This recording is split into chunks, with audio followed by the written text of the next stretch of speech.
of the week. You get to decide where your time goes. You can either spend it moving forward or you can spend it putting out fires. You decide. And if you don't decide, others will decide for you. Time could be a bunch of different things. What we do on our breaks, what we do before, we work, what we do after we work, what we do on the weekends. That's why we always talk a little bit about, having fun on the weekends, whether it's a massage, whether it's, getting some exercise, whether it's getting groceries, whether it's watching, movies with our significant others and falling asleep. It all depends on what it is in reference to time. But, I did a little more research on it, looking at what we do and looking at different things in reference to time.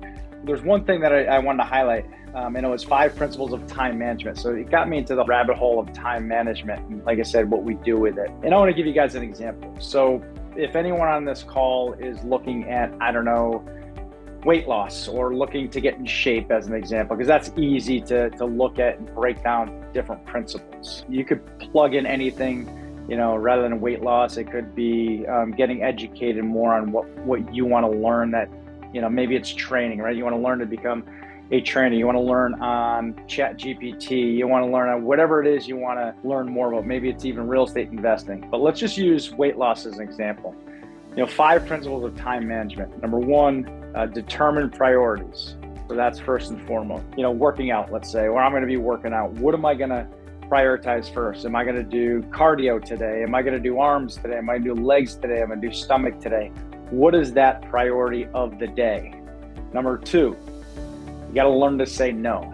And this is really important for all of us because we get pulled into 100 billion different distractions and directions. And this thing is the worst. The cell phone that we all have attached to our hip is the absolute worst, right? But also you could say, learn to say no. It's what foods we eat, right? So if I know rice is a huge, obviously, thing for you guys, right? Maybe it's just eating a little less rice if you want to lose weight, right?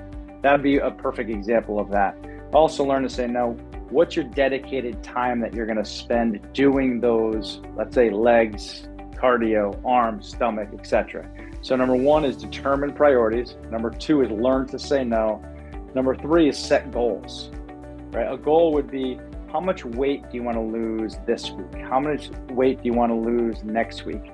So set those goals and what you want to attain. Maybe it's maybe you want to gain weight. You want to gain leg muscle. That could be the exact same kind of concept, but the opposite side, because some of you may want to bulk up, right? Just a little different thing. But number 3, set goals. Number 4 is establish realistic deadlines. We have to set realistic deadlines. Start with a week and then go to a month, then go to 3 months and then 6 months.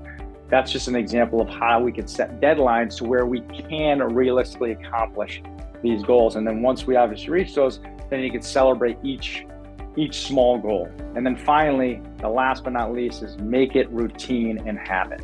Once we make things habits, no matter what, you're going to wake up and it's just going to be second nature. It's going to be easy to get those things done. So 5 principles of time management. Number 1, determine priorities. Number 2, learn to say no. Number 3, set goals. Number 4, establish realistic deadlines. And number 5, make it routine and habit. So that is the quote of the week from Tony Morgan.